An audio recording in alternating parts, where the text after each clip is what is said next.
All right. Tell everybody we're here back again with Aaron and a special guest, Adam Wathan. Welcome. Greetings, gentlemen. Thank you for having me on. You ready to talk about who knows what? We have no idea. Probably not even Tailwind. I probably have no more idea. notes than you guys do. So Everybody comes on here with all these notes. It's so fun. it's a serious podcast, man. It's a important opportunity, you know. Dude, I love that mindset. An opportunity to come on the podcast. Boy.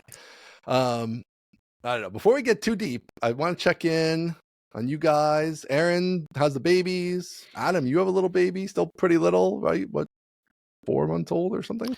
4 months yesterday. Yeah. Yep. There we go. Look at that. I'm right on it. You are well informed. Yep. Aaron, so how's it going? Yeah, they freaking kicked our butts this weekend is how it's going.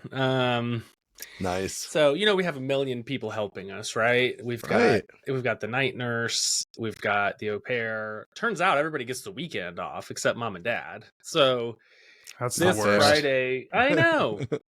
This Friday was the first. I need people's help the most on like Christmas Day, so that's when you need to work. Then yes. Oh, the kids have a day off because it's like a holiday. You don't have a day off.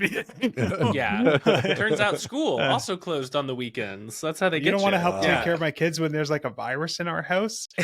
Fortunately, that is when you are most needed. Man, it was brutal. So. We had the night nurse every night up until Friday because it's like prohibitively expensive. It costs a fortune. And so now we've shifted to, I think, 3 or 4 days a week, which is like, oh, we can still survive, but also still have money to eat and stuff. So nice, good compromise. Friday night was the first night she didn't come. And then, of course, Saturday is, when the au pair gets the whole weekend off and there's no school.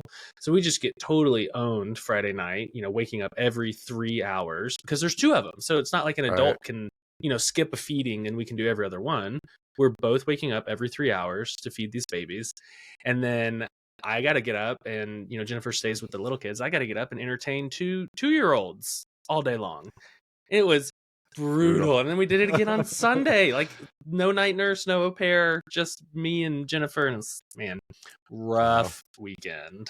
So yeah, sometimes I fantasize about like a work schedule that's actually where there is no such thing as a 2-day weekend. There's just one day twice a week, where I'm off like Saturday and Wednesday, and then split up, and then selfishly, like on any given one of those days, no matter how hard it's going that day, at least you can tell yourself, tomorrow I'm back in the office. Tomorrow I'm back in the office. You know what I mean? The reverse. You guys have au pair or anything, Adam?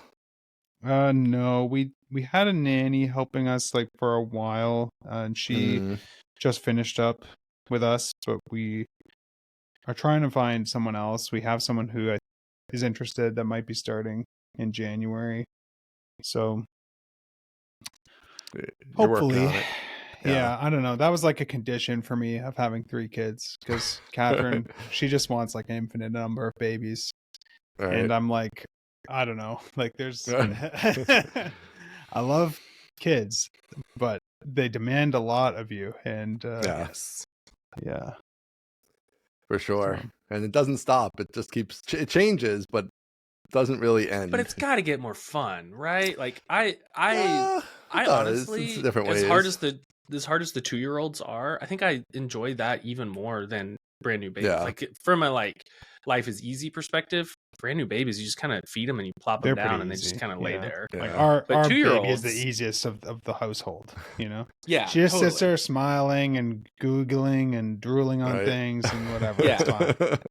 And you can like put them in a container. You can put them in the. There's like at least 6 months, honestly, of like very straightforward stuff, and then they start eating like solid foods and start crawling, and then it's like they get mobile. And then like my 2-year-old, who I think is about the same age as your older kids, maybe like a little bit younger. Her birthday's in April, May. So she's at like peak terror mode. Yes, totally unreasonable in every way, but capable of even opening the baby gates that lock now. You know what I mean? Like so genius. Yeah. unstoppable. Yeah, force. we've reached the strongly held opinions about inane things. Like our daughter now only wears her brother's pajamas, refuses to put on her own pajamas, and so she always has to wear, like, they're always wearing, each of them is always wearing Simon's pajamas because That's she just funny. doesn't wear hers anymore. And it's like, okay, it doesn't matter, and so I'm not going to fight you, but it's like, why this?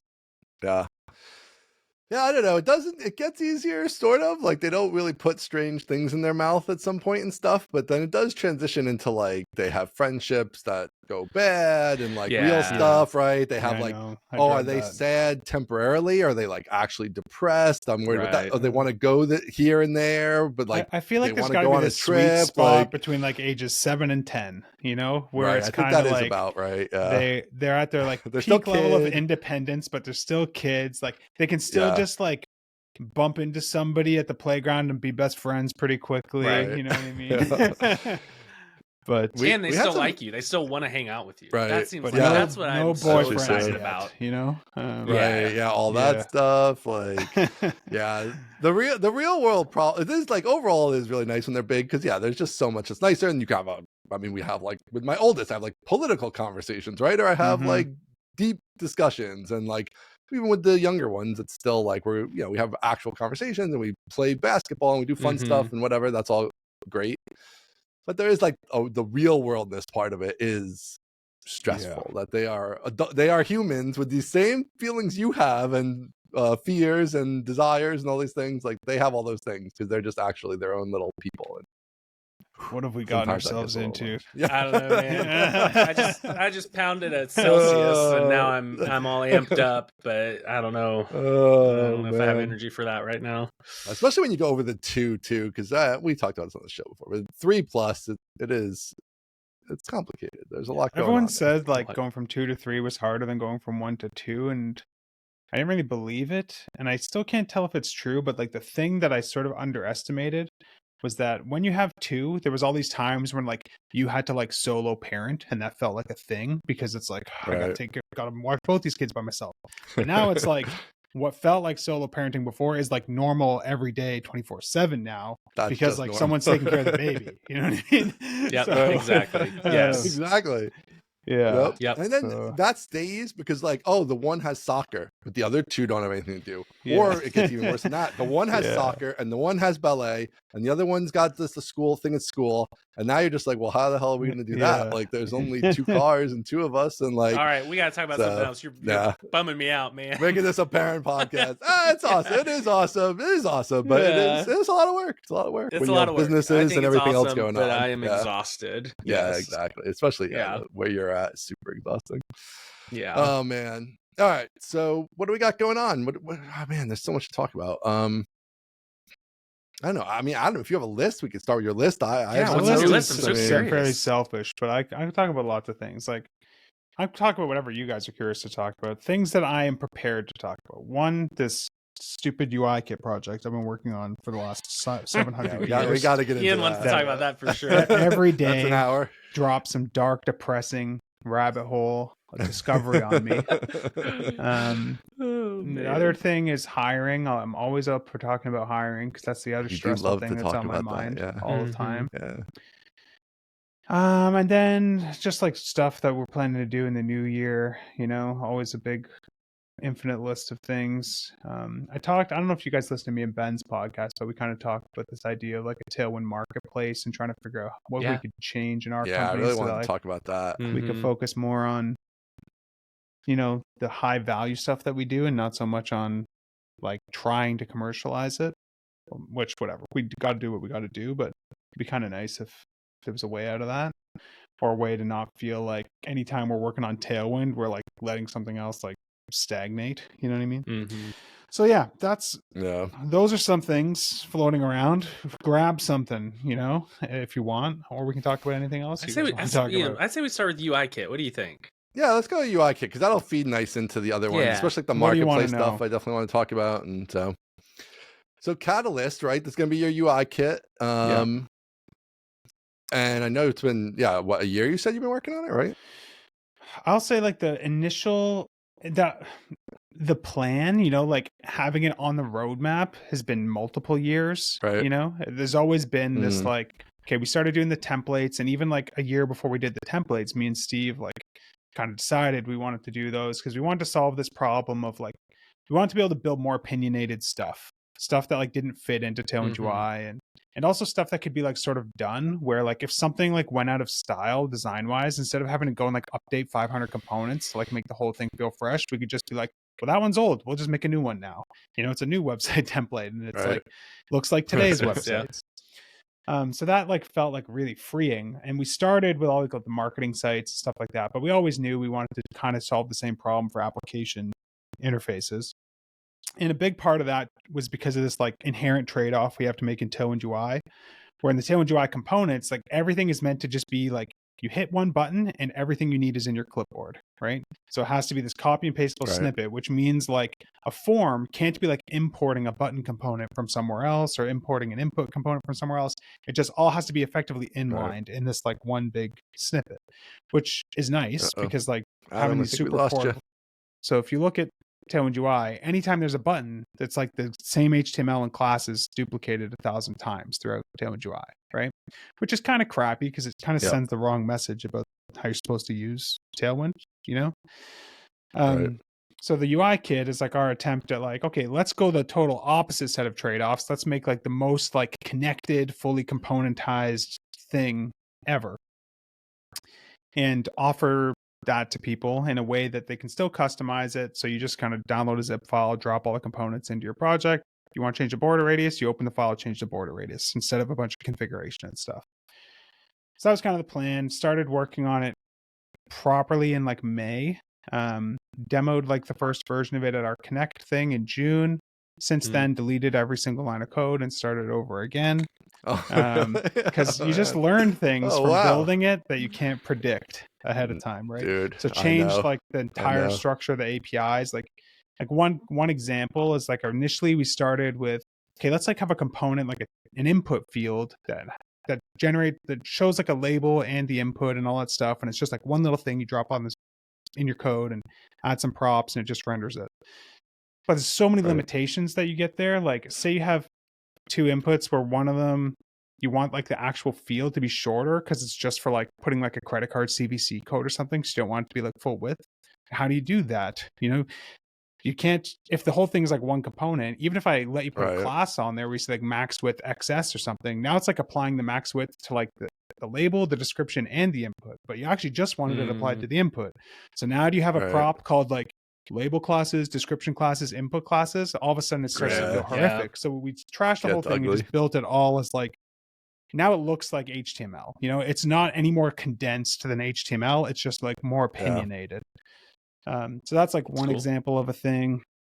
Something that we got like trapped in today that's been a nightmare is, have you guys ever heard of forced colors mode on computers?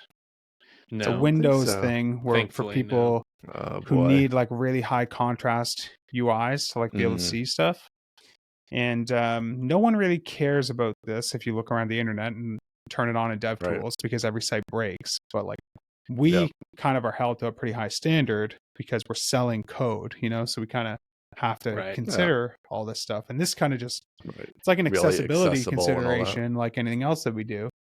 Yeah. So trying to support like forced colors mode, like basically you forget about it constantly and then you go and enable it and like all your checkboxes disappear because like they're built with just like background colors and SVGs and stuff. And it's like, oh my God. So trying to get all that stuff working. And then you notice, so when I disable my checkbox, it still disappears. Fuck. So I got to go figure that out. So, we're working on that stuff today. Keep finding like every component you think is done. You go back and you find something that makes it not done. We're also working on like dialogues for the last like 2 weeks, trying to get like the transitions right and checking every single site I could find on Earth. And you think you're good, then I hope Caleb Porzio is listening to this because he's just starting down this path right now. It's yeah, I don't know, man. I think like we're gonna release something next week because we've wanted to release it every month for like the last 4 months, and I just want it out by Christmas because like I feel like everyone at the company is gonna quit if that doesn't happen. Because it's just been feels like it's just like The grind. I don't know. It's a grind. So get something out, and then at least like every new improvement and component we make, we can like ship as soon as it's done. Because right now it feels like we have to build up like some substantial critical mass of something worth releasing, right? And I think even what we release this month is not going to be like as big as I wanted it to. It's going to be missing a lot of stuff, honestly, because everything's just been so much harder than I expect. But I think it's still the right thing to do is just get something out there. So it's probably going to have all your form stuff like input, text area, radio, select, checkbox. It'll have like regular drop down menus. It'll have like little toggle switches. It'll have tables is like the thing I really want to include that hasn't really been started yet. So that's going to get done by like Tuesday, if next week, if you want that in there. But also have like dialogues. And then we've got like a long list of stuff that'll be coming after that, like application layouts and combo boxes and all that sort of stuff. So gonna keep working on it. For people that aren't familiar with Catalyst, where does this where does this fit into the Tailwind empire, and what's the business model here? Is this just totally free and open source? Is this a paid package? Like, what are you thinking It's here? just part of Tailwind UI all access. So like last year we sort of really like went all in on this, like, buy this all access thing from us, one time, lifetime access. You get everything that we ever make. You know, that feels like it fits under that umbrella anyways. And this is one of those things. So just like our templates, if you already have a license, you get any new templates we release. This is the same sort of thing. So it's paid in the sense that like it's part of like paying for like the Tailwind premium sort of access package, right? You know, gotcha. We'll sell it individually too, but like no one buys the stuff from us individually. Everyone just buys the all access thing. Yeah. That makes sense. Well, I mean, this is a kind of an awesome thing to be adding, as like usually you buy these all access things and you get like one new little color scheme 2 years later or whatever. Like this is like a pretty humongous thing to add to what you're getting there. So that's pretty huge. I mean, thankfully the business model seems to work in the sense that like business is like very flat and steady, you know, for years at this point, even though we have to find new customers every single month. So until that stops working, it feels like we'll just keep doing it that way. And if it ever stops working, I don't know, hopefully someone's built something better than Tailwind at that point anyways, so it won't matter. You won't care. You'll be happy to hang it up. Yeah, just put a bullet in my head, you know, like put me at the pasture. Yeah, we don't have to go that far. You could just play guitar in your office. You could just log off. Yeah. We'll say that. Yeah, I mean, how do you feel about the like that since you guys conceived this, definitely, but even since you started building it, I feel like this landscape has changed a fair amount with other packages and everything like that. And like, I guess, how do you see that fitting in here? I mean, part of it to me is like my external take on it, at least, is like exactly like what you just said. All the stuff you just said is the stuff that people actually don't do in like these open source versions a lot. Like maybe they're using Radix, so like the core is fine. Like the core has some core accessibility stuff and all that, but then like all this stuff that you have to do on top to actually truly make it really accessible or just work well in all these different scenarios, like that's the stuff then that next layer does. And so to me, it's like, well, I'm going to buy the Tailwind one because it's just somebody went insane thinking about every weird edge case. That's kind of the value prop in the large part. And obviously, like, it's always designed nice and everything. Although I do think there's more competition in the design nice space than there used to be, right? So, but in the obsessiveness, I think you guys are still first place in obsessiveness, right? So I do think that kind of pays off, right? For better or for worse, I do think that is a character trait of mine. I think it's just us trying to do our take on it. You know, there's definitely a bunch of other ones out there. I think for the reasons you said, I think just like having that official stamp on it will be enough to have to drum up a bunch of people who are interested in checking it out and, you know, supporting the stuff that we do. Tie that in with like the whole like all access thing, I think pushes people over the, you know, whatever buy convinces line. them to buy, you know, usually. So and you guys are like you're paid professionals working on it, right? Like it's not like somebody's side thing or something like that. Like this is part of your core offering, and you're gonna maintain it and improve it and all that stuff. Yeah. Like, and I don't think we need to like be the thing everyone uses or to dominate or anything. Right, it just has to do well enough that we can like keep doing the things that we want to do. Which honestly, like if I could focus entirely on just Tailwind, I'd prefer to do that, you know.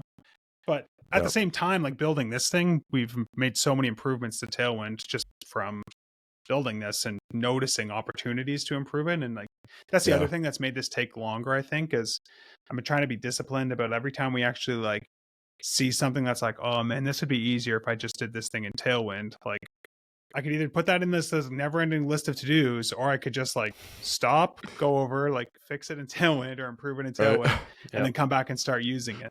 So we're using all sorts of like classes and features of Tailwind that aren't released as part of Catalyst. So we have to release like a new version of Tailwind at the same time. Right. So like the classic one everyone has always wanted is like some utility to set width and height at the same time for like avatars, icons, love that. and stuff. Yeah. So now there's like size 4, size 5, you know. Finally. Or like something to target like child elements. We added like native thing for that too. The forced color stuff wasn't in there before, so now you like, I have to change the color of this in forced colors mode. Like I can do that, whereas you couldn't before. So stuff like that. So lots of improvements coming to Tailwind. That's kind of like the thing that scares me about working on just Tailwind on its own. It's like it's no longer extracted, you know? Right. So it's probably good that we build these things, but man, it is hard not to feel like you're letting something stagnate. And this year especially has felt like that because this has been a focus for so long now that like we really haven't like released anything since like before the summer, you know? And that's like not normal for us because this project has just been so hard. Yeah, when you get into these big software projects, they just take a long time and a lot of like mental energy from everybody on the team. And like, I mean, we've always had that here, Userscape, where it's like we have a few products, like obviously HelpSpot's the big one, but we have like the Lara Jobs job board, and we've had other little SaaSes, and it's like, or we do Laracon Online even. Like I would do Laracon Online, and like we kind of maintain HelpSpot and support customers. We do Laracon Online, and then it's like 3 months gone by, and I'm like, oh, we haven't shipped a new HelpSpot version. We didn't do anything with Lara Jobs at all. Like, you know, like it just goes by. You're like, oh, months and months have gone by, and we didn't do anything on any of the other products because we're just just get in the zone on something. Do you feel like the world notices that, or do you think you just notice it? I think it's just me noticing for the most. I mean, occasionally it does. Like occasionally you miss something that's like, oh, that's kind of big or whatever. I mean, very occasionally, but I think the vast majority of the time it's just because everybody's busy with their own. Everybody else is doing the exact same thing. Yeah. Everybody else has their head down on their stuff for 3 months at a time, and then they look up and they're like, "Oh wow, what's going on out here?" Yeah, nobody notices. Nobody notices anything. That's kind of true to some degree. Yeah. So we're saving up all these releases for the end of the year. So there'll be like Catalyst, there'll be Tailwind 3.4, there'll be Headless UI 1.8 or whatever the hell it is, and then there'll be. Do you think you should do that before Christmas? I feel like you should really wait till after. You think so? I don't know, because if something goes wrong or whatever, problems, like I don't know. It's just like if you were gonna have what's gonna go wrong with CSS? Like, no way. Yeah, I guess I know. This is the genius of the Tailwind business model. It's just whatever. Nobody's sites down because of it. Like, exactly. It's not like we're launching a SaaS or something that people if there's some Tailwind, no one's going to use it over that time for real stuff either. So less so for Catalyst for sure. Even like the Tailwind, but it's like. Even if Tailwind itself had some regression, it's like whatever, you can just roll back to the previous one. Like, it's not like the end of the world. So, we'll have too big a deal. A couple days to react to things. If something obvious is hugely broken.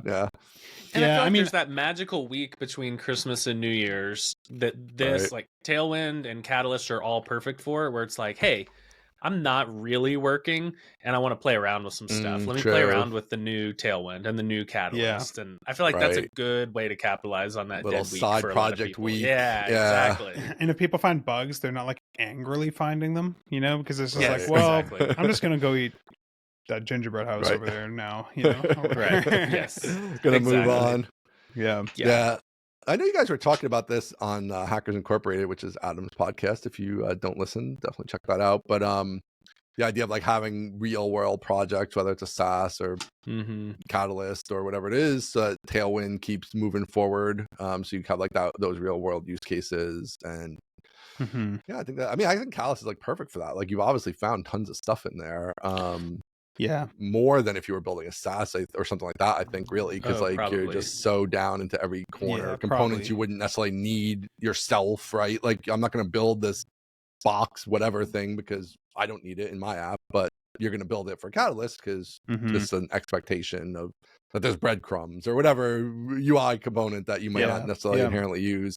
So yeah, having that. I mean, Tailwind has so much in it that you guys have extracted from your own ideas and other people's ideas and whatever along the way. It's unbelievable. Like when you first released it, it was like, oh, it's done. It's cool.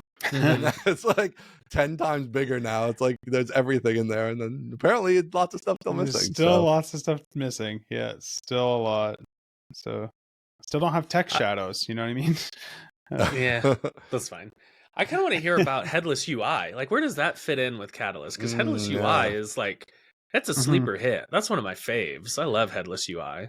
Yeah, so originally, because Catalyst is going to be React only, we thought, let's just use something else instead of headless UI, because the only reason we built headless UI is because we wanted to support Vue for Tailwind UI. And at the time, there just wasn't all these options that there are now. Like, I think all that existed was like Reach UI, and it had like some limitations on our side where like it was hard to style with utility classes. That was like the other thing. Like a lot of anything that did exist kind of wasn't built with Tailwind in mind.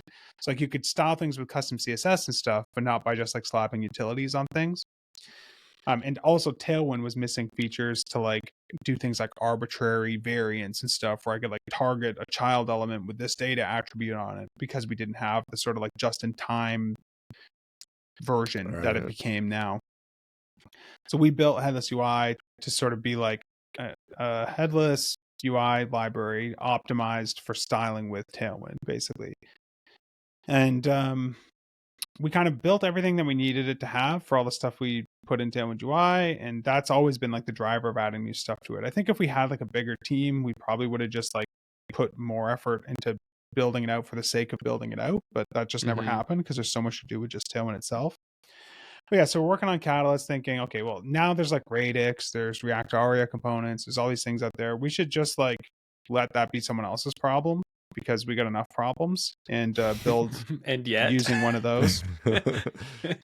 Yeah, so we started going down that road, and all those libraries are all really well done. But what I was finding is that the Catalyst code was like more complicated than I wanted it to be, because we had like conveniences and opinions that we had about how we wanted Catalyst to work that wasn't just like automatically handled by the underlying libraries. Like we wanted to be able to do things like if you have a field set, you can put disabled on the field set and it'll disable all the elements inside of it, the way like a native HTML field set works.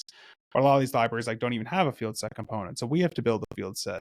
And now we have to like make that disabled thing cascade through all the other components. So we have to create our own like React context, and like in all those other wrapper components read from this context. And it was just like death by a thousand cuts, where like, again, it was nothing that's really the fault of any of these other libraries. Like they all do what they're supposed to do and do them well. But because of the APIs we wanted to sort of layer on top, the Catalyst code was getting too Reacty to me. Like I wanted it to just look like just a bunch of components with class attributes on it. I didn't want there to be a lot of if statements and React hooks and use effects and like that's stuff that people are going to be afraid to touch, I think, unless you're like a super React expert.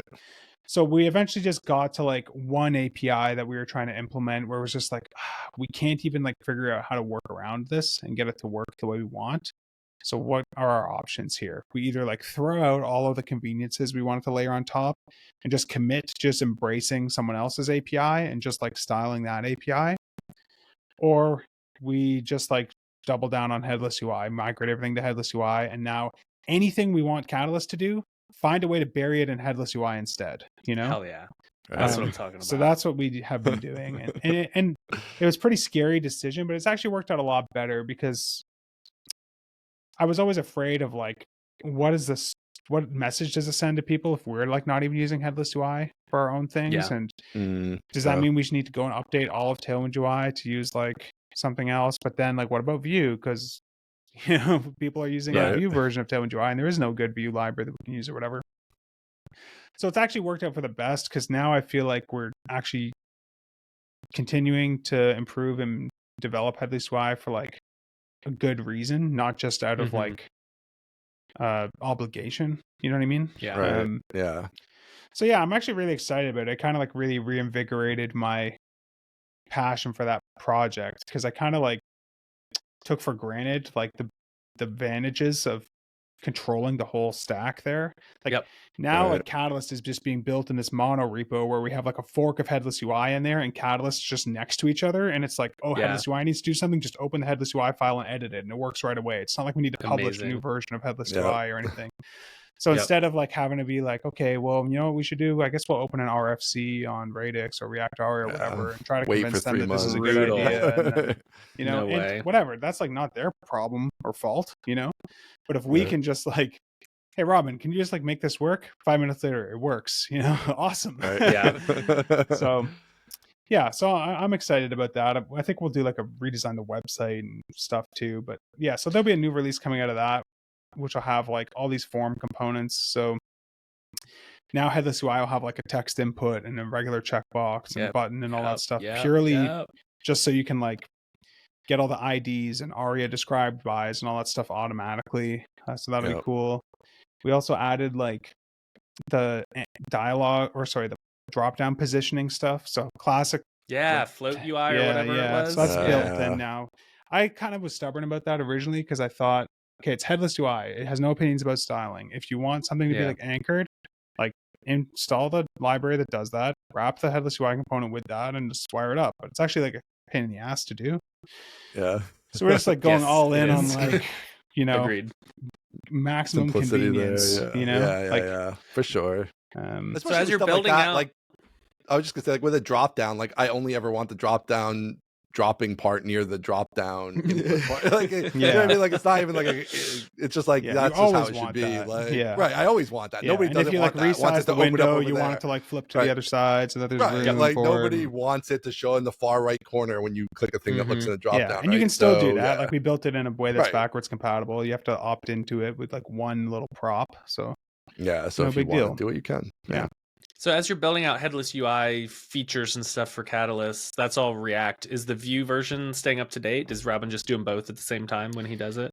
Not right now, but we will get them to parity. Right now, like we're changing it so aggressively and rapidly and every 5 seconds that it's like doing it in 2 places would just be silly. But once it's like stable, then we'll definitely get them to parity. We'll probably do a release for the React one first, just because I don't think we'll have time to update the Vue one before next week. But we will go back and like port all that stuff over for sure. So that'll be cool. Speaking of like your employees working on this stuff and everything, I know like 3 or 4 months ago, just you and me talked, and you were looking at hiring people. Like, did you end up hiring anybody, or you just the core team? No, like I spent a lot of time drafting job postings and thinking about what roles we needed and stuff like that, and I felt like it was stressing me out even more because it was like a big distraction from this Catalyst stuff. So I just decided like forget about everything until this Catalyst stuff is done, because even trying to bring people on now, they wouldn't make it move any faster. Throw them in the middle, you know? And so we're gonna do a bunch of hiring in January. I think I want to hire probably 3 people before the summer. Wow. So, right now we literally have 2.5 employees right now, like 2 full-time, 1 part-time operations guy. And then there's like me, Steve, and Jonathan, you know, who are the partners. Oh, wow. I guess I that's thought so it was funny because you're going to have this whole thing done and then you're going to add 3 people, but it's going to be built. Not that it's done, but you know what I mean? But there's so much more to do. The core. You know? So always more to do. Wow, I really thought y'all were bigger. So just Robin, Jordan, and Peter? Yep, that's it. It's whole team. Y'all are doing a lot. Yeah, it's crazy. Yeah, we were bigger, but 2 guys left in the summer, and like we've always hired so slowly that like there is like inevitable like employee churn, you know, as people just want to do new things in life. And most companies are like, it's like people are coming in and out on this like kind of normal pace, so like stays stable. But for us, like we only hired our first people like 2.5 years ago, you know, so this is like the first customer to churn, you know, if you think about it that way, and no one's been like brought in like on the other side. So yeah. That's so really funny. But when you're small, it's just hard. It always just takes. I mean, we had a person leave in whatever, well, it was last year, and it took like 6 months to replace them because like when you're small, it's like making time, like do the job description, do the search, and interview everybody, and you have all the stuff you're working on, and it's like, well, I know, just getting into that's going to take. Then nothing's going to literally get done for 2 months while I go down that road. It's so brutal, dude. Like I could. These are like not Twitter safe, like spicy takes, but like a tweet that I've always wanted to tweet is like the safe place here is like getting fired from your job is actually like less inconvenient for you than like you quitting your job is for your employer, you know. Like it's easier and less work for you to find a new job than it is for like your employer to find someone to replace you. I dare you to tweet that. It would be so over. Oh, that would be nuclear for sure. I mean, at least on the podcast there's like some like tone of voice and like some context and whatever. Hey, we're having fun here. We're just having fun, aren't we, guys? We're laughing. I mean, all the joke. We won't clip that one. It's just it is just like you gain a different perspective on like how the economy functions, like when you start employing people, I think.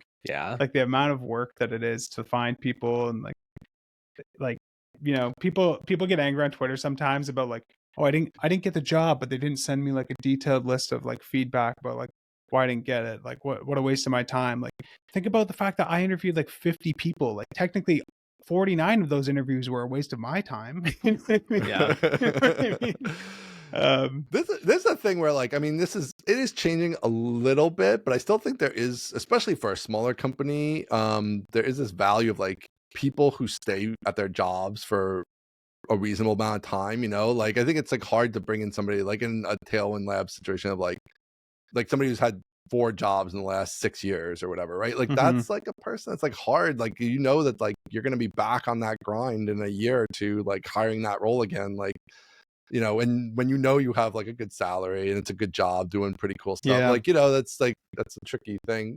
It's not always true. It's not, like sometimes somebody has that background and then stays 10 years, right, or whatever. But that is a little bit of an element I sometimes look for there. It's hard, man. Hiring is a hard thing, but got to do it.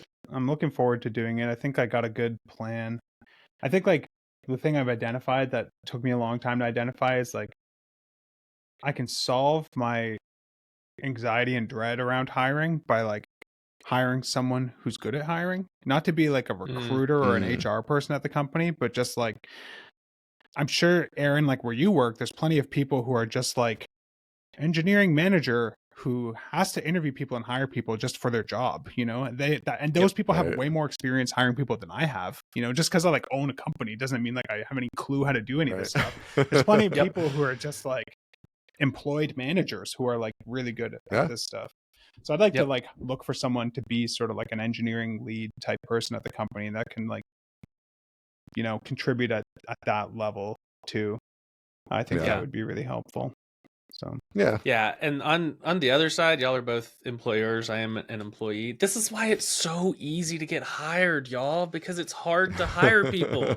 So if you put in just like a little bit of effort, extra work, just a little bit of effort, and like, hey, Adam, here are 5 examples of me having already done the thing that you're hiring for. Link to GitHub, link to a blog post, link to Twitter, link to a video. I can do these things that you're hiring for. I've already proven it.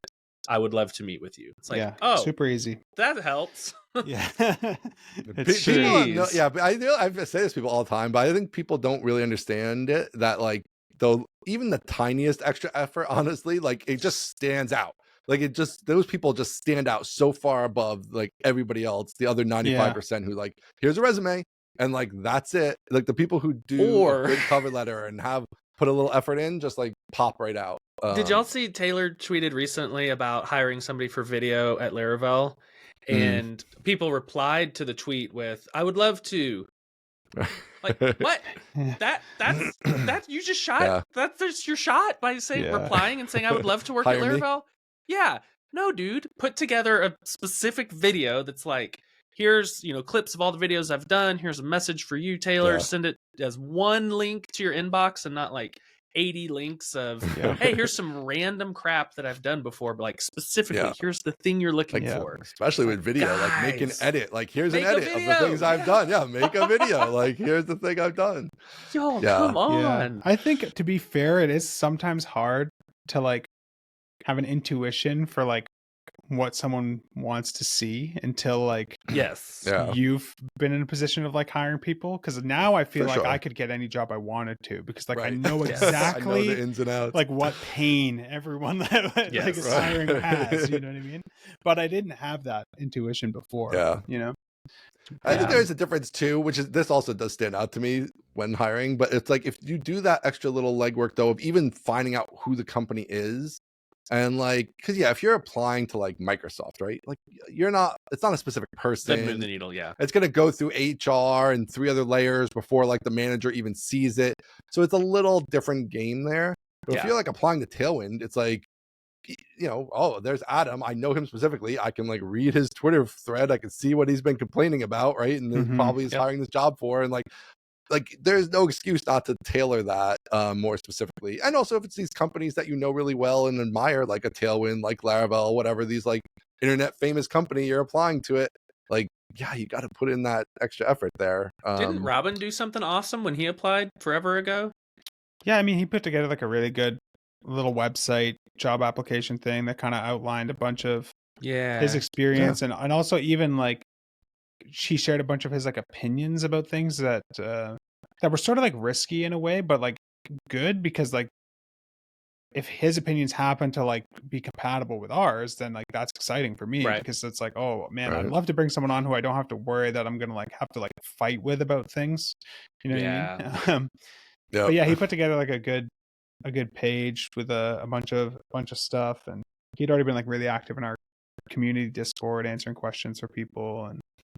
And then like when we did the interview process, we did like the thing that like I've always done that I've actually really liked how it's worked out is we do like a pair programming interview, but we pick like a problem that neither of us have any idea how to do. So it's not like this, I'm waiting to see if you do what I think you should do. So for me and Robin, it was like, okay, let's see if we can build like an SVG charting library, and let's do it in Svelte. Like neither of us have ever used Svelte or ever built a charting library. Oh wow. So it's just like, let's just try and learn it together.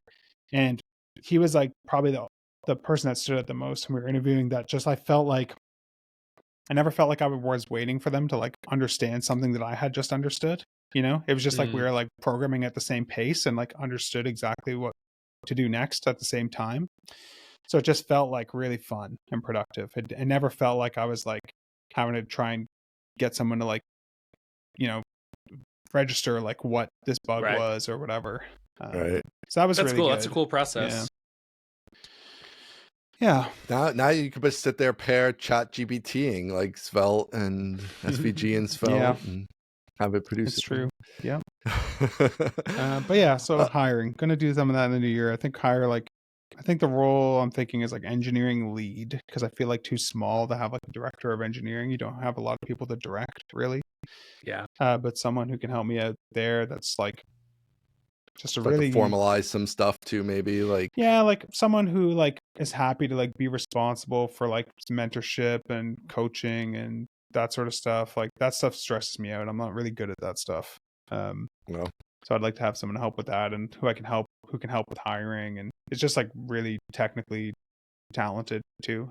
It sounds like a lot of things, but I think there's people out there that are like that. They're out there, I think if I find like one, some like engineering manager from Heroku or something that's like wishes they got to like write more code, I think that's like the pitch for a lot of these people. Like you kind of took this management track because actually you are good at that, but now you're just doing administrative stuff all day. And here that would be like 10% of your day, and you'd still be doing a lot of work.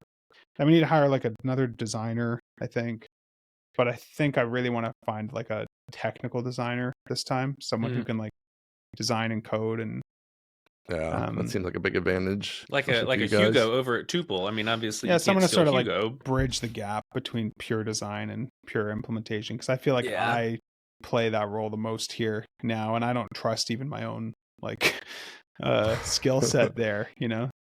And then probably just like another person just to be an engineer on the team, especially since like we're going to be maintaining headless UI like pretty hardcore going forward. Yeah, there'll be a bunch of stuff there, I'm sure, over the next 6 months with between that and Catalyst. Yeah, it's tricky to know like what to look for in people, but I think like for us, like both Robin and Jordan, they can just like switch between working on Tailwind or working on headless UI or working on whatever, you know.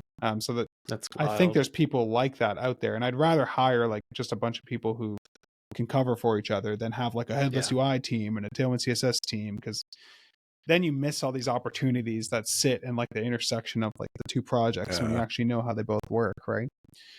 And your guys' stuff is it cuts across each other a lot, so it's not like totally nuts because they're like totally different products and nothing to do with each other. It's not like you have to be like good at like overlap CSS there. animations and like database query optimization. Right. You know, right. it's I think of like our company as like the back end of the front end is like all we do is like we write like that's a good way to put it. We write node code to generate stuff you use to build UIs basically. You know? So you kind of have to know what you're doing and you have to be performance minded and stuff like that. But yeah, because Tailwind is basically a JavaScript project at this point, right? You spit out CSS. It's a JavaScript program, you know, like yeah. At one point, you guys were going to rewrite it in Rust or something. Did that ever happen or not happen? We rewrote part of it in Rust, so that's going to get released in the beginning of the year with like not the next version, because it was going to be the next version, but now we're doing this sort of interim release to add all the features that we needed for Catalyst.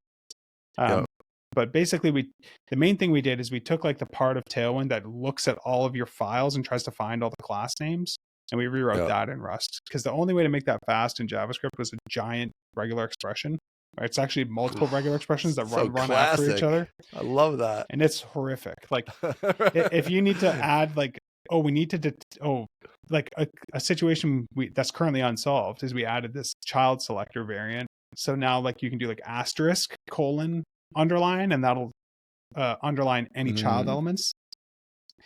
And the JavaScript like regex parser is just like, classes that start with asterisks, I don't know about those, you know. And it's like, where do I put the asterisk in this regex for like that to work? You know what I mean? So we rewrote that whole thing in Rust, and it's just written like a very classic parser in Rust. So it's just like go through every character, maintain a bunch of state, like keep track of things, and it's all doing like it. Like I don't even know. Robin and Jordan did this mostly, but it's like reading characters in like binary format so that there's no like conversion of types and anything to be like optimally fast. So the code is like very readable compared to the regular expression, but it's still like a billion times faster. And if you write the exact same code in JavaScript, it's like brutally slow. But the other nice thing about Rust is that like it is actually multi-threaded, and this is like a perfectly parallelizable task where it's like, for sure. Okay, let's just like read all the classes on every all these files. So that's like way faster, which is cool. And it also like some real programming stuff there. Yeah. The other thing it does is, you know how in Tailwind right now you have to like specify the paths to like all your templates. So in Rust, we're able to write an algorithm that just like looks through your whole project and finds anything that might be a template. And we're able to do that in Rust faster than we can look up those files, like with you specifying them by hand in JavaScript. Really? So that's awesome. Yeah. And Robin had to write a bunch of crazy stuff. We had to come up with some like heuristics, and we had to like make sure we're not wasting time looking at like bitmap files and JPEG files and stuff. Make sure we're not looking in like get ignored files. Because you can still opt into that stuff, but like by default, we're trying to like look in sensible places. So now, So do you ignore vendor and node modules and stuff like that by default? Yeah. But if you have like a library pulled in that has Tailwind classes in their templates, you'll be able to like tell it about that. And I even would like to find a way to make those like almost like auto discoverable, like the way the stuff in Laravel works, or maybe like if you publish a UI library that uses Tailwind, maybe there's like a file that you put in the root that kind of just says, this is where my templates are. And then we can like look at your package.json file and be like, okay, you've got 7 dependencies installed. I'm going to go look at those dependencies at node modules and see like, just those 7 folders instead Yeah. of like the 10 million folders that are in node modules. And then we can see, Right. do any of these notify us about templates? And so, yeah, this is what I mean. There's like lots of work to do. That's cool. But yeah, that's like the that vision looks for really Tailwind. cool, though. I just want to be as simple as possible because right now there's like JavaScript configuration file, there's plugins, there's things you do in CSS, there's all this configuration you have to do. There's like at Tailwind stuff. What the hell does that mean? You know? So like Tailwind 3.5, which might be Tailwind 4, depends on what happens. My dream is like you install Tailwind with npm. You don't even have to use like PostCSS or anything. As long as like basically I'm gonna like make PRs to every popular framework to like auto detect the presence of Tailwind and configure it for you. Don't have to specify your paths, and then in your CSS file you'll just do at import Tailwind CSS at the top, and that's like saying use Tailwind in my project. And my dream is also that all configuration will happen in CSS. So if you want to override the colors, you just like override some CSS variables in your CSS file instead of like doing it in JavaScript. Or if you want to, even if you want to tell Tailwind about some paths to look for templates, I want to come up with like a CSS syntax for that too. Because like the fact that it's in JavaScript is like, I don't know, it's fine, but it's weird in some situations. Like in the Rails world, everyone uses our like standalone CLI, which is like, we bundle Node into like an executable. So they don't even have a Node modules folder or a package.json file or anything, but they've got this like tailwind.config.js file for some reason, you know? Whereas if I could just like, if all you're doing is like specifying like a font, custom font you want to use and like putting some all brand colors in, like, why can't that just be in your CSS file, you know? And if we can, their JavaScript story is so wonky over there. It is. When it's in JavaScript, we have to be able to like execute that JavaScript file, you know, which that's hard in Rust. And I don't know how much Rust stuff will actually even do, but I don't know. It just kind of feels simpler. I see Tailwind in my head now as more like Sass than it is like Bootstrap, you know? It's like a tool for processing your CSS. So kind of just thinking about it that way, it helps clarify like where some things should be, how some things should work. Anyways.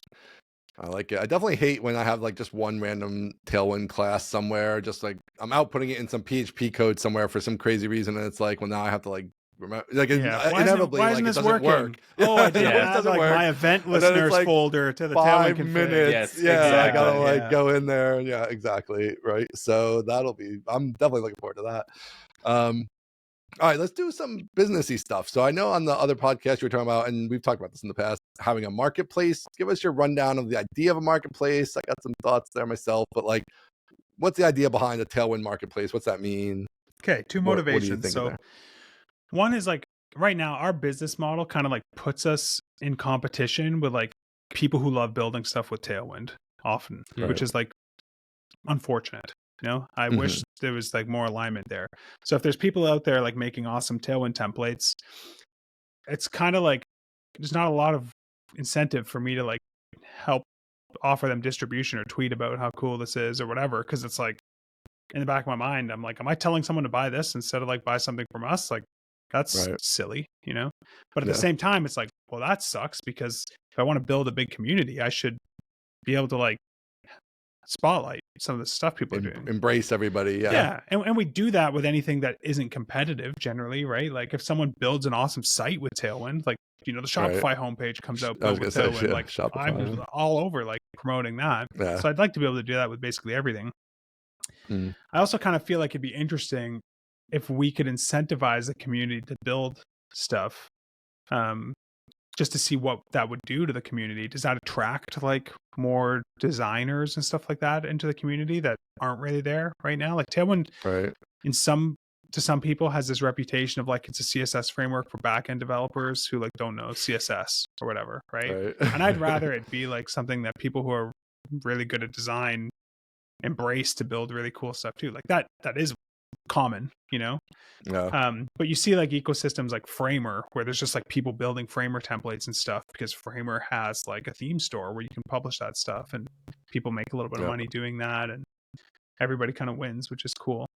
So the idea of the marketplace is like, can we spin up like a page on the Tailwind CSS site that showcases like our templates and stuff, but also showcases like templates from like trusted partners where we've kind of like vetted their code enough to be able to feel like anything this person makes is going to be like pretty solid. And probably just set it up where, there's some like percentage split between the sale, so that like we don't have to feel like it's necessarily competitive. So that was like my main motivation, is just like setting something up that like makes me feel like I can promote stuff other people are doing without it just being like objectively stupid to do, because I want to do it, but I want to feel good about it. I don't want to feel like I'm shooting myself in the foot by doing it. Right. And then like the other side of it is like, if that could actually work and take off in any way, like the big side of that is like a theme forest or something, right? As like an example of like this sort of thing being a thing that works. Yeah. But there's also plenty of examples, I think, of it not really working.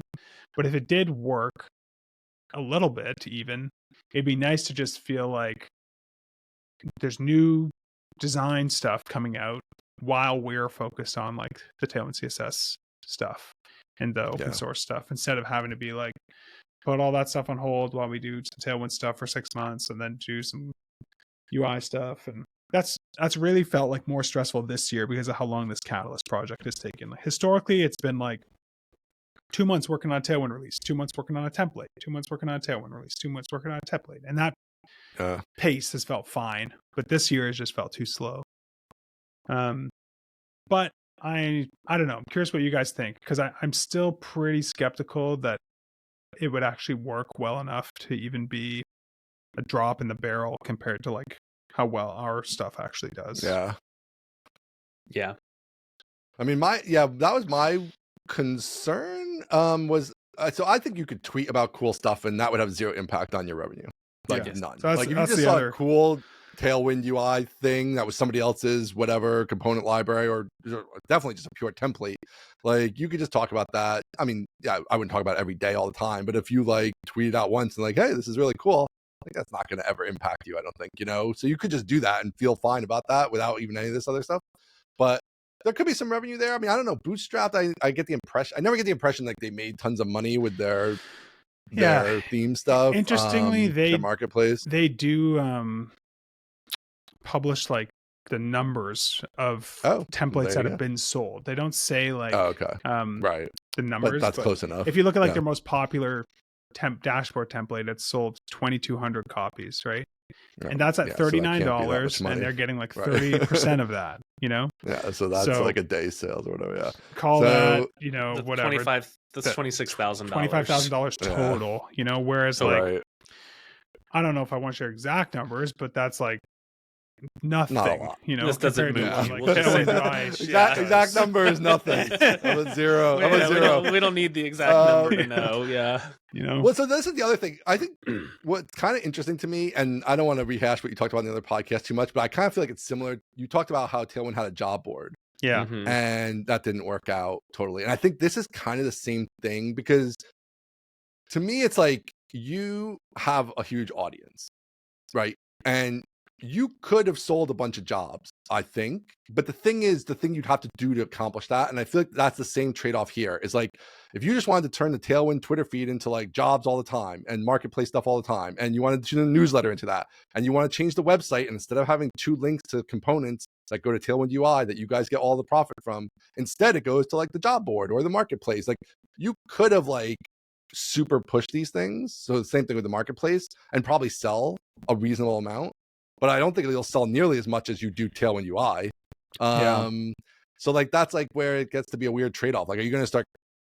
I don't think you're going to steal money from Tailwind UI because of the other designers. I think it's because if you have to give up real estate on your SEO empire, which is kind of how the whole thing runs. Yeah. for these other initiatives, like that's a bad trade-off is kind of the issue. Yeah, I agree. I think. Yeah, it's tough. I kind of feel like the better version of the same thing is like pay people a lot of money to design us templates. That's what I was just going to say. That literally was what I was going to say. That's what I think you should do. I was like, why don't you just pay people? And like, because also the best designers and stuff, it's like, well, I could do this Tailwind theme for a website or whatever. But like, that's a lot of risk. Like they're going into business, right? They're like, Mhm. well, I have to do this thing. I have to market it. What if it doesn't work? Yeah. Blah, Yep. blah. Like even in the Tailwind UI marketplace, if you had that, or the Tailwind marketplace, it's like, well, I'm number 74th. Is that like, I'm actually going to sell a lot Yep. through there? Yeah. Whereas if you're like, hey, I'm going to give you 20 grand up front.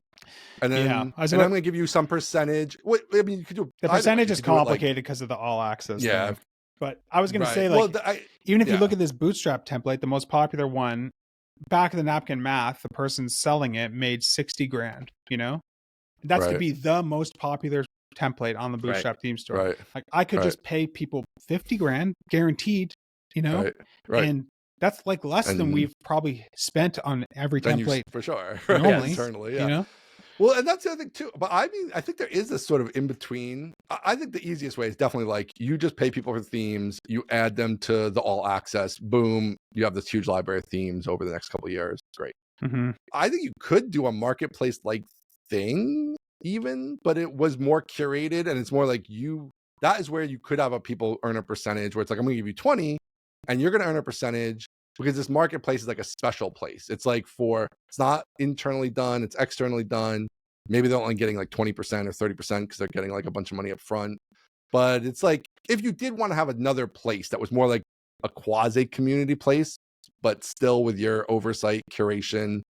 What's the difference for that? funding. You mean Yeah, what's the difference here? It's not as I don't heavily know. emphasized on the Tailwind CSS docs? Yeah, or- maybe it lets you go more in different directions, maybe a little bit. But yeah, I mean, I think ultimately just putting them in all access is fine too. I mean, it does give a place for people to buy more stuff from you, right? That's not in all access. Mhm. Like maybe you have certain, different types of themes or more themes that people can just buy in addition to the all access. I don't know. Maybe that doesn't make any sense with the concept of all access. I don't know. But Yeah, it's hard. Yeah, I to wish me, the it's jobs kinda like- thing had worked out. To me, the jobs thing felt like the better yeah, secondary revenue stream because it felt like that's very clearly totally separate. It's not like template related at all. It's selling to like Right. businesses. It still saddens me that like it wasn't the low hanging fruit that I kind of hoped. yeah. would be. There was definitely a disconnect there in terms of like, I think you explained it perfectly. The person you talked to explained it perfectly on your other podcast. That basically they're like, we don't have any Tailwind jobs, and you're like, yeah, Yeah. but you have React developers and they're doing Tailwind stuff, and Yeah. you're like, oh yeah, I guess Yeah. so. Like, Yeah, you're right. nobody thinks about it that way, so you'd have to like Yeah. really market the hell out of it. It's. I don't think it would be. It's still not gonna be anywhere near Tailwind No. UI. I think for no it to matter what work, you we'd do. have to build like UIjobs.com or something. And now it's Yeah. like, Right, okay, well something now like this that. isn't Front-end really jobs, taking honestly. advantage of like Yeah. our Yeah, distribution. and I still don't think you'd have the revenue you have now. Like, I still think it's like the time hassle trade off of like Might as well getting just it make done another is not. fucking marketing site template, you know? Right. Yeah, exactly. Yes. Like, Yes, Um, exactly. yeah, Yeah, I think the Yeah. ticket. I think the ticket is you pay designers to make new ones and do them as like almost as like collabs where you kind of yeah. Like get the Nike designer. drops a collab. Yeah, exactly. Yeah. And That's how like, I've thought about it in the past. Like you'd probably Hugo give us a with Tailwind design, or Right, whatever. the famous design, whatever We'd famous like- internet we'd designers kinda are go out in there, there, like like, work with them. clean up some, things to make it fit better into the Tailwind spacing scale or whatever. Maybe we kind of interpolate some of the breakpoints that you didn't give us. And, Exactly. Yeah. the Right. front end person on our team kind of who's just like the machine that can like rip through these like Figma designs and turn them into like bulletproof Tailwind templates goes and does that. Yeah, and I think there are maybe two other things. I agree entirely about the marketplace. Like I don't think it's going to cannibalize y'all's stuff. I think it's just going to be a quagmire of time and attention, and that in the end may cannibalize some of your stuff. But I think having other designers do it sounds great. Having designers do it for potentially specific tools or platforms sounds really great. So if there's, I don't know what the biggest in the world, Shopify, I don't know if you could do a Shopify or WordPress or WordPress or, whatever, something yeah. theme where you can be like, oh, you like Tailwind and you happen to use WordPress for whatever reason. Great. Tailwind, the Tailwind Labs team has one of those. I think that's potentially new and interesting that you could do. And then honestly, I think one complementary and not competitive thing that you could do is become a destination for people taking their Figma and turning it into Tailwind. Like acquire Jason Beggs and just like, yeah, if you have a budget and you have a Figma design and you want Tailwind like Tailwind done by the Tailwind team, yeah, we do that. Yeah, it's $30,000 or $20,000 or whatever. But yeah, we do that. And then Jason goes and he does it, and then y'all massage it and give it back, and everybody's happy. I feel like that's another. I think the real like opportunity out there that I just like I'm too fucking old for is the really good like AI driven Tailwind design generator thing that like where I just like I put Steve in front of a computer for like 6 weeks just like swiping on like good design, bad design, good design, bad design until like all the GPUs know what good design is, you know what I mean? Yeah. And then like you could like here's the URL to my website, add a pricing section to the bottom that matches the rest of the site, you know? And it spits something out that's like actually really good. I think like maybe that's an opportunity, but I also kind of feel like I said, I'm too old, you know. The flower of youth has faded. All these things, I mean, maybe not the AI one, although it's hard to say, but like all these other things too. I think it's tricky because they're just like going to be a small percentage of your revenue. Like if you build the world's best Tailwind WordPress theme, I still think it's going to be like a pretty small percentage of your revenue, you know, and then that gets kind of like annoying to work on. I mean, it's degree, weird. You know, like the current business is great, you know, but I also kind of feel like, don't you have to be constantly like thinking about like, I do think this is one of your. You don't have to. You can just enjoy it. We're finally getting to the real stuff. I'd like to just enjoy it. You can just be like, yeah, we're just enjoying it. And plus, you have so much stuff to work on in your actual. I mean, this Catalyst thing. I mean, it's gonna be a huge thing. You could spend the next 2 years working on Catalyst, right? Yep. Like, I think really, if you like flesh it out fully and go into all those corners, and make more and Catalysts, all that stuff, you know, because Catalyst is one opinionated visual style. You know, right? You could have different styles for it. Yep. Yeah. You could have. I mean, like there's all kinds of stuff. Every time like the design trends change, you know, we have work to do. Basically. Drop a new one. Yeah. And there's also, I mean, if anything, that's one of the things that you haven't done as much with Tailwind UI. It's like kind of like you dropped it, and that's like it's kind of had that similar UI for most of the time. Yeah, I don't know if I'm sure it's gotten tweaks. We redesigned all of it at the beginning of this year, like every single component. Okay. There we go. But yeah, and but it's not a selection either, right? It's just you tweaked what was there, or can you switch between the two? So if you go to like tailwindui.com and go to like the hero sections, for example, and I have seen that. So as long as you're like logged in, and you scroll to the very bottom, and you go like show archived examples, you can see like all the stuff that we used to have, and that'll. I think it's almost like we refreshed it, but like it was like not really super noticeable until you like side by side them with the old ones, and you're like, oh wait a minute, like the old ones like look junky compared to the new ones. So Ian, are you saying there's no like there's no retro, there's no minimal, there's no? I'm saying obviously you could push this like you could have different different No, I don't think Tailwind's thing is to like have 300 versions of everything, right? But like definitely like you're saying, like with Catalyst has this like newer, cleaner vibe going, right? And then you have like the original Tailwind UI, which was certainly a big step up in cleanliness compared to older stuff, but is different from Catalyst for sure. I don't know if you have like something as niche as retro, but you might have like it's a good idea though. You're free to use that. That's a good idea. Different variations of sorts. Infinite amount of stuff to design and build for sure. And like the fact that like tastes change over time, like is a blessing and a curse in that sense, where it's like there's always work to do, which maybe that's good, maybe that's bad. But yeah, like after this Catalyst thing, I think we want to do like a marketing kit that's like similar to the Catalyst thing, where instead of just being all the Tailwind UI things that you paste on top of each other, it's like, okay, we've designed like 6 landing pages and like all the different pricing sections for different tiers, and you can still piece it all together the way you want, but it's actually built as like a website, not as like a snippet, you know? And then if we build that, then maybe 6 months later, we do another marketing site that's a different look, you know? And there's and the things people ask us to do all the time is like, this is like, you guys are fucking the ones who ask me for this sort of thing. It's like the Alpine version of like Tailwind UI. You know what I mean? Give us the Alpine version. Don't put that on me. That's Ian. You need the Alpine version. But just just the non-JavaScript frameworky version, you know, like the server rendered HTML version. And like at Rails World, everyone was like begging me for like. Have you ever thought about just doing a non-JavaScript version? Yeah, I'm sure they did. Have you ever thought about like a vanilla JS version of headless UI? So basically, I have to write all the code I've already written and re-implement React. You know, exactly. And some of that stuff, it's hard to know what is again worth like doing, moving the needle wise and everything. But I think also you don't want to like, to me, you guys have such like, you have the big audience, you have, you know, good revenue and all that stuff. It's hard, like you want to do stuff, but like saving some capacity is super valuable. Because what if you do not just forcing like a SaaS, right? But like, what if you really have an inspirational idea that's like, oh shit, like this is a really good idea. And if you're like down these like 10 other paths, like that are all adding a little bit of revenue, if you create but too then much like treadmill-y work where there's like there needs to be someone running on this hamster wheel all the time, like you can't like take then them you off. don't even either you don't even think of the idea to begin with, or if you do, it just gets sidelined because it's like, well, we have all this other stuff going on now and people are asking us for things or whatever. Whereas if you just like leave even like a little bit of capacity, then you know, who knows what you stumble upon next. And just generally focus on like finishable projects, which I think like is always top of mind for me. Like I'm very cognizant of like signing up for something new that's going to be like a permanent distraction. You know what I mean? Exactly. Like a SaaS. Yeah, exactly. Like yeah.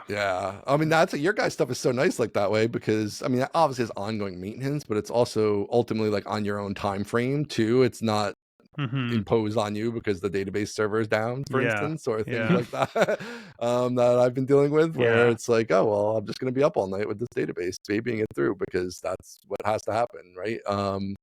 Which I think obviously you guys could definitely have that kind of idea that like this needs to be SaaS and let's do it, but you probably want that to be the right one, you know, when you're like, we're really inspired to take that on. I'm not sure that'll ever happen for me. Right. Yeah, we too tired now. We just ran over the big existential question. Let's go back. Adam saying, like, isn't that what you're supposed to do? Like, what do you want to do, Adam? I feel like you're always thinking, like, well, if somebody who I don't know. Dude, who actually knew how to run the business ran the business, they would do it differently. It's like, well, what do you want to do? True.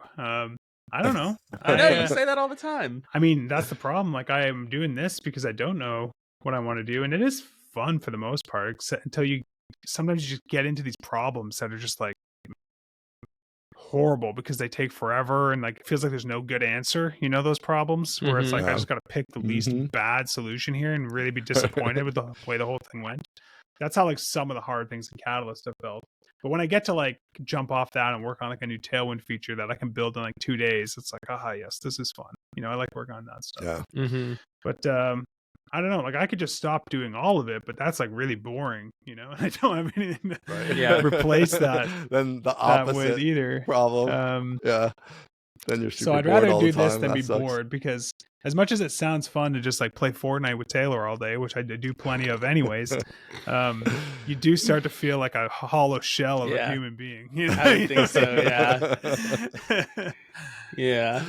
It's got to be something productive. There doesn't have to be toil, but there does have to be some work. And it sounds like you've been toiling. There has to be work.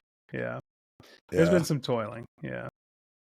But on this new like business expansion stuff, do you want to do any of it? I think so.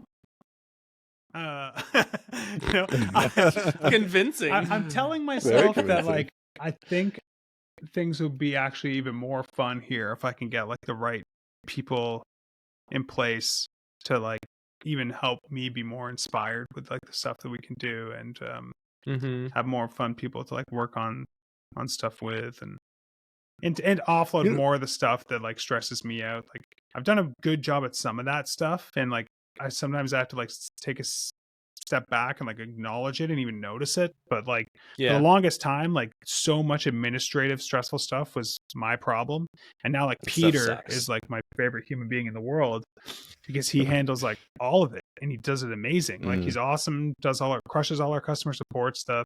He's like, we just yesterday got or when was it, Friday? Yeah, Friday. Days go by fast. I finally got like our Tailwind registered trademark stuff approved because that takes like years, you know. So we like put that in and like it got rejected initially because like the trademark office thought there was another trademark that was too similar, and the lawyer was like, well, you can try and appeal it, but I give it like a 1 in 10 chance that you like get anything out of it. So Peter just like fucking sat down and was just like I'm going to put together the most like compelling case like we've ever seen for why like these don't like overlap at all. Even to the point where like the day before the lawyer had to send it in, she like emailed, oh, there's this like piece of evidence that like we're missing that we need. And Peter got the email at like 1 a.m, his phone buzzed, and he's like out of bed on his computer, like getting like the evidence. You know what I mean? Just like, man, just imagine the best being that dude good at anything. And yeah, that's awesome. But then on Friday, we heard back like 3 days after we submitted the appeal. They're like, oh yeah, you're right. This is fine. That's my crazy, bad, dog. that You got turnaround. it. Wow. Yeah. I would have thought 3 years, like Yeah. 3 days. You know what That's happened? crazy. You know what happened? Somebody got it at the office and said, I ain't reading all that. Like, Yeah. approved. It must be all right. Yeah. So like, But I mean, that's I was just going to, yeah. Go ahead. Go ahead, Adam. I was just saying that's an example of the sort of thing that like, it's easy to take for granted that I barely had to be involved in at all. You know, I spent like 45 minutes total in the last like couple weeks, like answering some questions for Peter, or like, okay, when was like the first time you guys used this word or whatever, you know, and digging through some things. But he like put the whole thing together. And I mean, ChatGPT did a lot of the work too, admittedly. But yeah, that's the thing I think you can't take for granted either. It's like Peter is part-time or whatever, and also does the customer support, which like I have a full-time support person, and for like, you know, less than 1,000 customers, and you have who knows how many bajillion customers, and it's like a part-time. You can do the support. You know, not a lot of support. Like, that's the other thing that scares me with the SaaS. You know, like you need the support. People need help. But yeah, I don't know. Oh man, I had another idea, but I still haven't really I answered still want to find questions. out. I still want to find out what makes Adam happy. So it sounds like I don't know. And that's interesting that you said working on like the super gnarly problems is toilsome to you, because I feel like that would be right up your alley. Like working on these super like tricky APIs and finding the way through. And I wonder some if of those things are, but some of them are just impossible. Pressure. Some of them are literally like can't be solved, and it's just like with Catalyst, I'm finding myself very much in like you can't build a website mode. Websites can't be built. You know, I don't know how any current websites on the internet exist because like they're all broken. Every single one of them is broken. Right. Like here's like a classic one. Okay, you open a dialogue, right? The ARIA guidelines basically say when you open a dialogue, the first focusable element in that dialogue is supposed to be immediately focused, right? So say you have a dialogue that pops up for like adding a new customer to your CRM, and there's like a first name field. So you've seen this on the web for sure, where you open that dialogue, that field is like focused right away and you can start typing. Lovely. Yeah. Try doing that on your phone and focusing it right away. The fucking software keyboard pops up, the dialogue moves into the wrong spot. Now the input's covered up by the software keyboard, and the animation it's all janky and screwed up. So it's like, okay, well, what do we do about that? You know, can this even be solved? Let me go check a bunch of other sites. Oh, they're all fucked too. Am I going to be content with that though? You know, like can I ship that? So there's a lot of things that are just like settling for horrible stuff. And our solution to that was like, we're just not going to focus the first focusable element on the screen on mobile, because first of all, mobile, like focusing anything other than an input on mobile is like not even a thing. There's no such thing as like focusing a button on mobile unless you've got a keyboard connected, right? Because like all you can do is press the button. You can't like tab to it with your thumb. You can't just like lick it to like almost tap it or whatever. So inputs are the only thing that can be like focused anyways. So we just don't focus the first element, but that's like a big headless UI pretty good change. Solution. That's a great solution. Or like there was some, and we do solve things, you know, but they're not like today. I spent my whole day working on something that was not on my list of things to do today because we just hit it and we were like, oh, I thought that was done, but it's not done.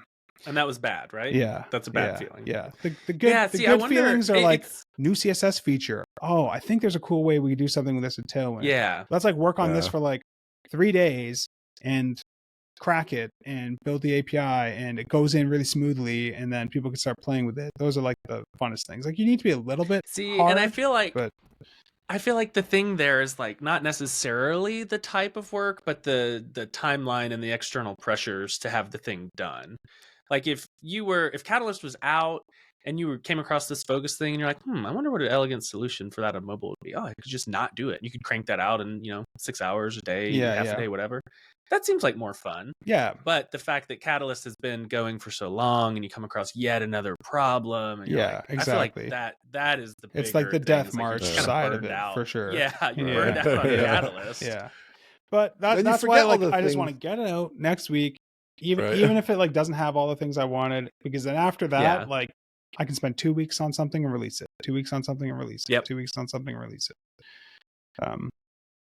So and that feels like you'd be happy there. I will be a lot happier in that mode.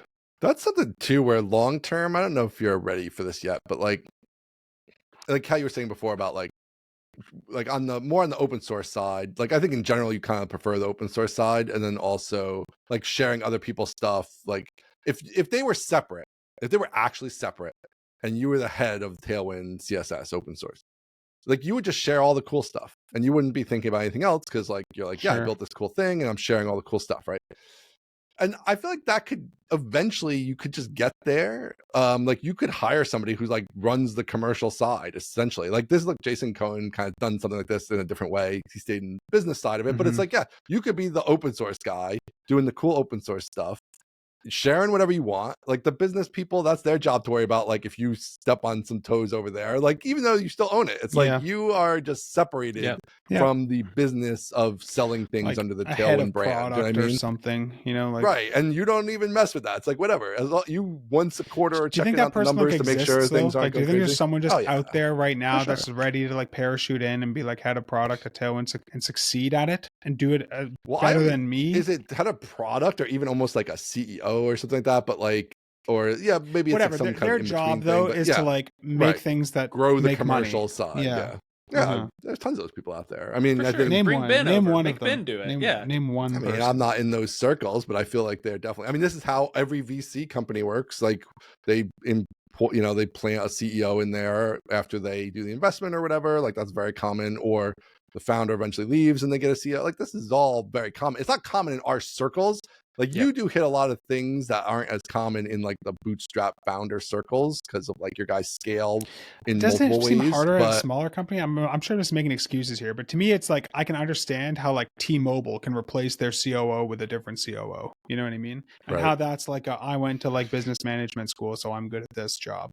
You know? I don't know. I don't think so. I think that people have like if you find somebody who say like has 2 successful exits from companies that they did a great job running them from being single digit millions to 100 million or whatever, like those people are out there. I mean obviously you need to find is Jason Cohen jive one? with I don't think you things. could get him, but Jason Cohen could come in and run the commercial side, right? Yeah, he would be. He would be capable of it, right? But what would he do? Like, could he not? How would the right new templates get built? The thing I suspect, and I'm totally speculating, but the thing that I always think about in my business, if I had somebody from the outside come in and run it, is they're going to see all kinds of cool stuff that I don't see because like I'm thinking exactly like that, like what's the new template, or how do I build the custom fields in the new version of HelpSpot, right? Or like I'm down here in the weeds.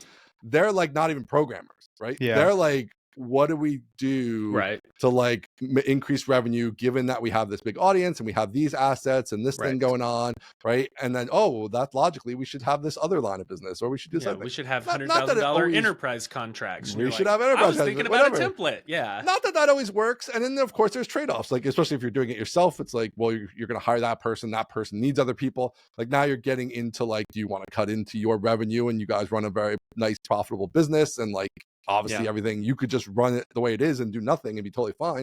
So that gets into like your desires and motivations and what you want to do there, but I definitely think it's possible to find those people. What does Jonathan do? Helps me with anything that he can help me with that I need help with. So for the last forever, he's just been like building stuff in Catalyst, running into hard problems, letting me know that he's running into these hard problems and working on them with me. He does like one-on-ones with people on the team. Before like Peter took on a bunch of stuff, he was helping out with support. He kind of came on as like human life raft. Right. I remember that. Yeah. So he's totally happy to just help wherever there's help to be needed. Be helped. Yeah. I wonder. There's a lot of options out there. Yeah, I wonder if he had more of a focus on the commercial side and you had more of a focus on the open source side. Does that make any sense at all? I don't know what he wants. In some ways, yes, but then I feel like the biggest risk of that, at least if the commercial stuff is the same format that it is now, is like Tailwind improves best when like the people building the templates also have the power to improve Tailwind. I think if you have like templates or whatever, and then like Tailwind CSS, it's like ivory or academic improvements to Tailwind happening instead of like size 5. We need fucking size 5, okay? Right. Build size 5, 5. you know? And honestly, like this is what the company was like for the longest time. Like when we had the two guys that were designing and building the templates, they just had a bit of a different attitude than me around it. Like their threshold for like just like finding some way to get Tailwind to do the thing they need to do was way higher than mine. So they would just make it work, you know? And I would be like, I want to make this easy, you know, in Tailwind. So I don't know that it's mutually exclusive though, right? If somebody is in charge of the commercial side and they hire, you know, whatever, 5 designers and you build out a bunch of templates and you sell a bunch, that doesn't preclude you from making templates when you feel like it, but that also releases the pressure a little bit from you having to do it. Mm-hmm. And it also doesn't eliminate the possibility that they build the 90% template and then you come in and you're like, hey, this all sucks. Let me go change Tailwind real quick and make this part better. Yeah. It's like you could still get maybe the benefit if you're trying to come in at the end and make it all. Yeah, and maybe like the thing that the business guy does is actually like they're the one out there like making the deals with the external designers who are designing things and whatever. And I think that's something that like even Peter would be really good at here, you know, just sourcing people, kind of pitching them on what the deal would be and kind of steering that along and whatever, and working with like a developer here to build stuff out. Like I think that is like a delegatable commercial side of things for sure. Yeah, that feels like a playbook even. Like I like having, you know, I like having repeatable things that I can do, and that feels like a pretty good playbook where you say, all right, go find a designer, do a template, here's our contract, here's our money, here's what we expect out of them, then we'll release it and get a big splash, they'll do a co-promo, and then we'll move on to the next one. That feels fun. I feel like that's the same if you wanted to spin up a services side where we take your pristine designs and turn them into pristine HTML CSS with Tailwind. So that's a playbook too. That may, you know, that may even be super high ticket playbook. Yeah, but that feels like, that's a good example of something where like you need like a machine builder, you know, to do that that type of work. Someone who can put together the right people to do very like high leverage sort of puppet master work, you know? And it is a very different kind of business though, right? Because it's like, there's no scale in consulting. Like you have massive scale with what you sell now. And it's true. The scale, like it's 1-to-1 with the number of hours you have to commit to it, right? So you have to have more people to make more money. And I, again, like this is all one of these things like Tailwind could sell all kinds of stuff. That's like how I feel about DHH. You're very DHH-esque. Like DHH could come out with a toaster. Lots of people would buy the toaster. They'd be like, DHH. Ian would say the toaster doesn't work. You shouldn't sell the toaster. I'd say this toaster sucks.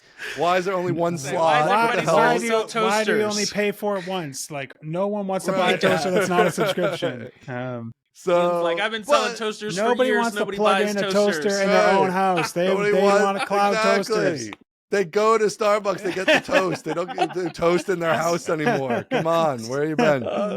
3 initials, DHH, and we're off the rails. There you go. But wait, you gotta decide what you want to do. That's what I do think. Like my A plan, if I was you, I'd be like, hey, I'm okay with how things are. And it's awesome. I am generally like okay with how things right? Are. And that's like it. And then it's like, parallelize things a bit more. I'd like to be able to like feel like we could get a few more things done a little bit faster and be a little bit less bottlenecked. But that's kind of it. Otherwise, I'm like pretty content with the whole setup. Doesn't need to be a whole different business. Don't do any of this then. Just hire a few more people, take some stuff off your plate, play guitar, play Fortnite, and do the stuff you want to do.